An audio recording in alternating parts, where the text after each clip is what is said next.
What is everyday carry and why is it important? You got to carry something every day. Boy Scout motto, be prepared. Leatherman, got to open doors, got to fix something. Here you go. Need a knife. If it's not on your Leatherman, it's right here. Got to fight somebody, got to cut something open. Here we go. Flashlight. I don't feel like pulling it out. Power goes out. The Hurricane Irma takes your power down. It's dark in the middle of your apartment. What are you gonna do? You gotta have a flashlight. Still recording. Hey look, found my flashlight.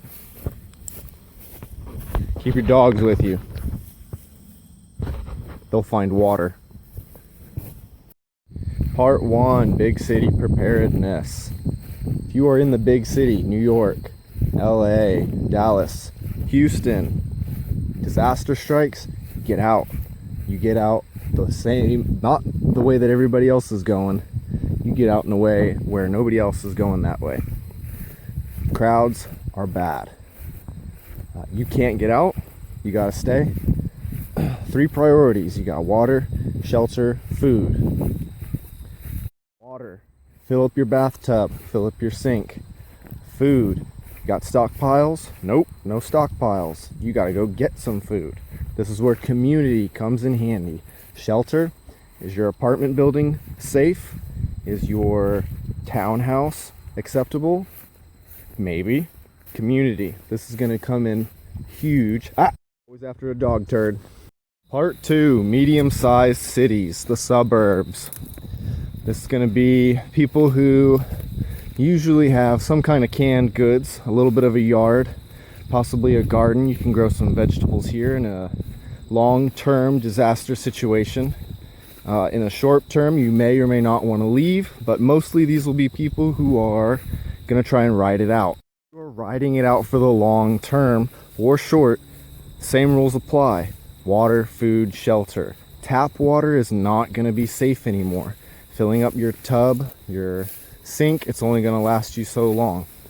Suburbs are going to be the first place the masses from the big city are going to go through.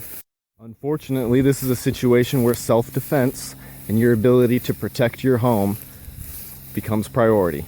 Last but not least, we've got rural communities. These are going to be the type of communities that are most ready to weather any type of storm, whether it be natural disaster, the grid going down. The people that live out in the country, it's just been a way of life. They're ready for anything. It's going to be one of the most heavily defended areas. People out here hunt. People out here grow crops. The space is wide and open. It's going to be the last stop for people that are making a mass exodus from the big cities. People leaving the suburbs are going to come here too. People have well water. The possibilities are endless for those that are living outside of big communities. They know everybody knows each other. In effect, being in a rural community is going to give you the highest chance of success in disaster.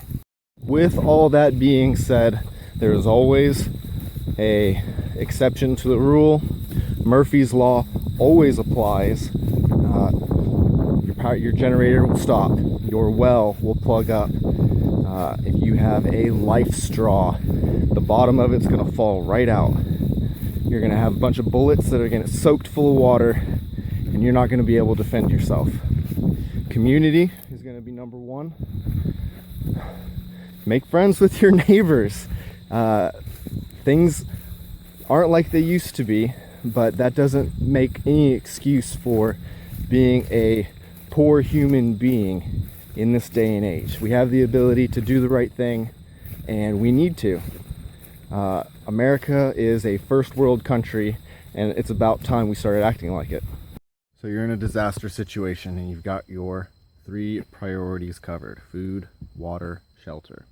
Next thing you're going to need to do is take inventory. How long is this disaster lasting? Days, months, years? You need to know how much water can sustain you, how much food you have, Is your shelter going to stand up to years of survival living? If you are on the second floor in Florida or Houston and the first floor is flooded, it's not going to last too long, is it? Because mold will set in. You're going to have issues. You're going to need to take inventory for rationing. How much first aid supplies do you have? How many bullets do you have? How much dog food do you have? How much cat food do you have? Inventory.